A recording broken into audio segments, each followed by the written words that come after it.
吴用弥留之际才意识到梁山幕后的首领另有其人，宋江和晁盖只不过是摆设罢了。那这究竟是怎么回事呢？吴用和梁山之间又有哪些不得不说的往事？今天史先生就和大家聊聊这个话题。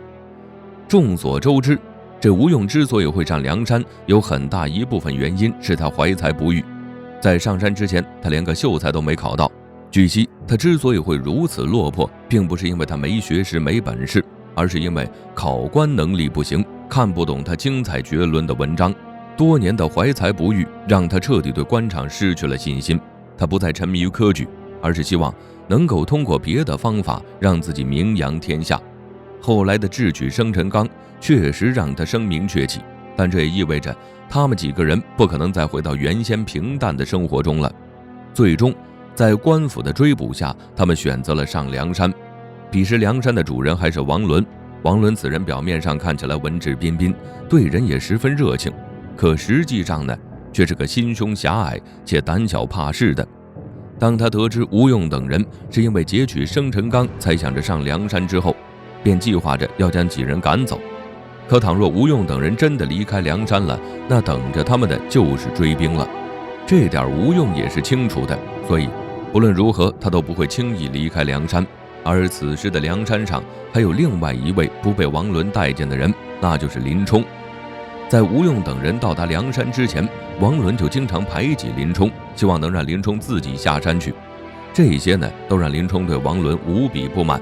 吴用在意识到这点以后，觉得林冲可以成为帮助自己解决掉王伦的人，于是便故意出言刺激林冲。早在吴用等人到达梁山之前，林冲就受尽了各种委屈，如今呢，被吴用这么一刺激，他自然是受不了，最终怒气攻心，拔刀杀死了王伦。王伦一死，梁山头把交椅的位置就空了出来。吴用见状，借机把自己大哥晁盖推了上去。他这招借刀杀人，不仅让自己在梁山站稳了脚跟，而且还不会留下骂名。毕竟举刀杀了王伦的人是林冲，关他吴用还有晁盖什么事儿呢？所有的骂名都让林冲背了，晁盖和他只用坐享其成就是了。晁盖当上梁山一把手后，等待着他们的又会是什么？晁盖此人虽然有点本事，但若真要让他打理一个山寨，管理100号人，那他还是有些力不从心的。所以即使他当上了梁山一把手，可是很多事情依旧是吴用在决定。简单来说，他只是那个下达命令的人，真正做出决定的人则是吴用。晁盖对吴用自然是没得说，一开始呢，吴用也是十分感激晁盖的重用，但渐渐的他心里也对晁盖生出了一些不满。这种不满并不是来自于晁盖对他不好，而是晁盖的能力不足。吴用是想做一番大事业的人，但如果以晁盖的能力，那梁山注定是成不了气候的。所以当得知山底下的宋江遇难时，吴用心里呢便已经有了一计。在他的激情鼓励下，晁盖想起了当初宋江舍命帮他们逃的情景，江湖义气十足的他当即就决定要去救宋江。于是不顾自己可能被朝廷围剿的局面，带着人马下山去救宋江了。好在宋江在江湖上名声很好，所以在他被押上刑场时，去救他的人也不止梁山这一波。2拨人马汇集在一起后，成功救下了宋江。至此，宋江也上了梁山。宋江从一开始就是吃朝廷饭的人，即使是上了梁山以后，他也没放弃自己要报效朝廷的想法，所以他一直想着要招安。这一点和一直想吃皇粮但却从来没有当过官的吴用不谋而合，所以他放弃了自己原本的大哥晁盖，彻底选择加入宋江的阵营。晁盖本就没什么心机，又对宋江和吴用2人没什么防备，这也就导致吴用转投宋江没多久后，他就被架空了。表面上看起来他还是梁山的老大，实际上的话语权却早就到了别人的手里。一直跟随晁盖的公孙胜看清了这一点，知道此时梁山已经是乌烟瘴气之地，于是便以要回乡看望母亲为由离开了梁山。至此，晁盖彻底陷入孤立无援的境界中。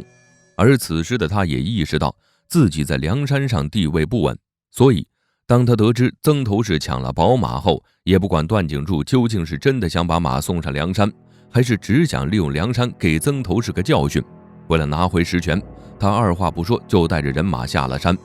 结局就是他并没有因此巩固地位不说，还直接丢了性命。晁盖在弥留之际，看着哭得一把鼻涕一把泪的梁山众人，他表示日后谁能为自己报仇，谁就可以做梁山的主人。但宋江一介读书人，哪有本事为他报仇呢？这摆明了就是晁盖不想让宋江当一把手。但他一个将死之人说的话，谁又会真正放在心上？晁盖尸骨未寒，宋江就在吴用的帮助下当上了梁山老大。宋江当上梁山一把手后，又会和吴用发生哪些事情呢？和当初晁盖刚当上一把手时一样，宋江刚当上大哥时也是事事听吴用的，但没过多久他就变了，很多事情都有自己的想法，不再像一开始那样依赖吴用。好在不论宋江的想法怎么变，但他想招安这件事呢，一直和吴用一样，所以两人的关系才没有闹得太僵。不过为了制衡宋江，吴用又想办法将卢俊义骗上了山。卢俊义出身富商，不仅有勇有谋，而且还有自己的手下，很快就在梁山上和宋江形成了抗衡。此时吴用卡在中间，他偏向谁，谁就能获得优势。宋江为了不让大权被卢俊义夺去，只好重新拉拢吴用。就这样，梁山的发展权又回到了吴用手中。不得不承认，吴用此人确实是有些才华的，在他的指挥下，梁山也越来越大，投奔梁山的人越来越多，最终如吴用和宋江所愿，梁山走上了招安的道路。其实两人之所以会那么执着于招安，是因为他们所学的知识、读过的书本，让他们对吃朝廷饭有很强的执念。但他们却忽略了，一旦自己走上了落草这条道路，那不论日后做出多大的成绩来，在朝廷那群人眼中，他们终究是上不得台面的人。所以哪怕他们在争四寇的过程中立下赫赫战功，甚至搭进了梁山大多数兄弟的性命，但朝廷呢，依旧没有真正接纳他们。一开始的封官奖赏确实是在吴用的设想之内，可后来发生的事情却超出了他的设想，同时也超出了他的控制范围。在梁山众人的价值被炸得一干二净后，等待着他们的就只有死路一条。宋江饮下那杯毒酒后，吴用也终于意识到，不论如何，朝廷都不会真正认可他们。最终他选择在宋江墓前自尽而亡。